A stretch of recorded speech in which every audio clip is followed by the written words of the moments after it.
Zaki says, can we apply perfume that has alcohol in it, and can we also pray in it? Okay, what is the issue of alcohol? A lot of the people have concerns regarding the alcohol that is applied on the body and on the clothes. It's not pure alcohol. It is perfume mixed with alcohol. So they say, can we pray? Is it najis? Where does the root of the problem come from? First of all, scholars differed long ago, and it's there in their books, whether intoxicants, and generally speaking, they refer to it as wine, whether wine is physically impure or it's only spiritually impure. Now, they have different opinions.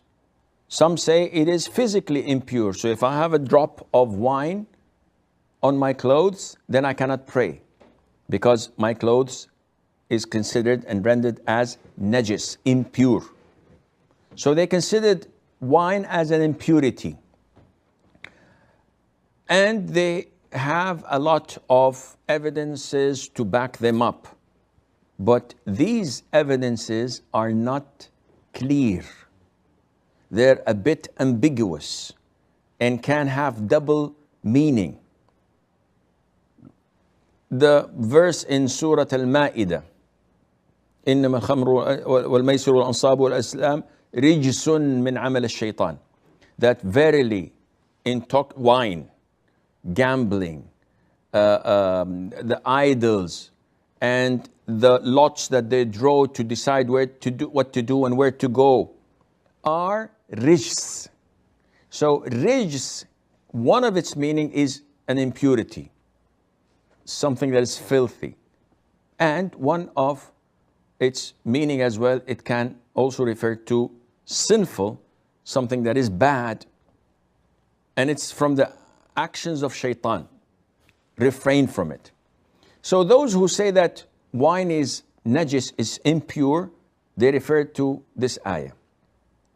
However, scholars that say it is pure, though it's prohibited, but it is pure, it doesn't affect your purity, they've argued that Allah Azza wa Jal stated that wine and gambling.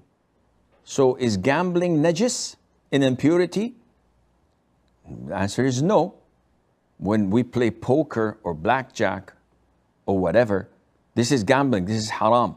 When I buy a lottery ticket, this is gambling, it's haram. But do I have to wash my hands? Do I have to perform wudu? No scholar says that you do. Therefore, they say that it's a clear indication that it is not physically impure. Now, putting this aside, when we come to alcohol, alcohol is not wine, but because it is a component of wine, and it is the main reason for people to get wasted and intoxicated, the later scholars considered it to have the same ruling as wine. And hence, once you mix it up with perfume, is it najis now or not? Let's go back to the books of the old scholars to see whether wine is impure or pure. But realistically, alcohol is not wine. If you drink a glass of pure alcohol, you'll die. Even before you get intoxicated, you simply die.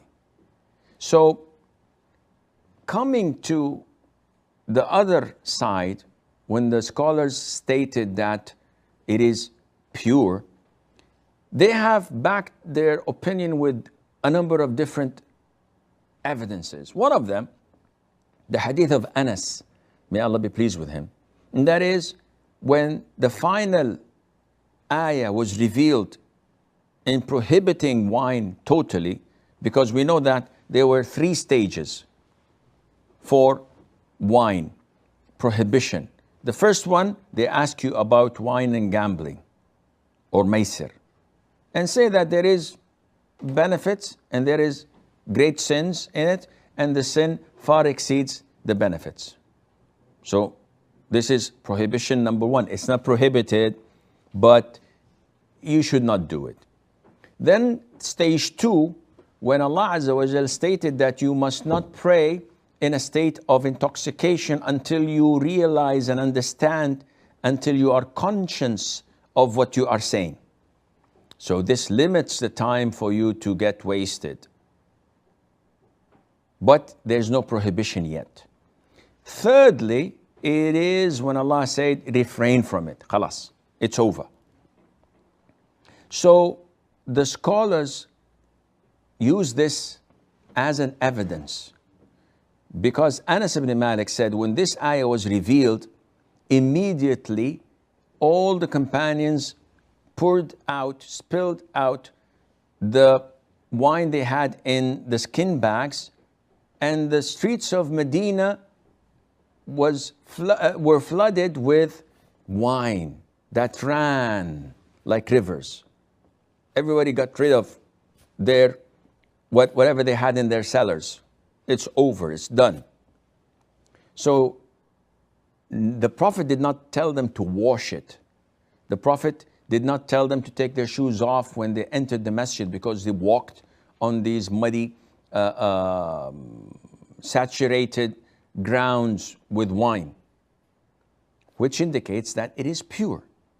And this is the most authentic opinion of scholars, that alcohol, wine is haram. It's totally prohibited to make, to buy, to carry, to serve, let alone to drink.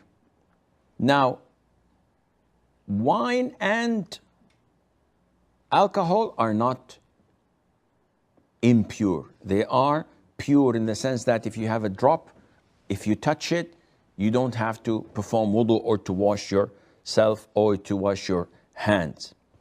Having said that, it is totally permissible to wear and to put on perfume that is alcohol based, and to pray in it without any problem, whether you are a man or a woman.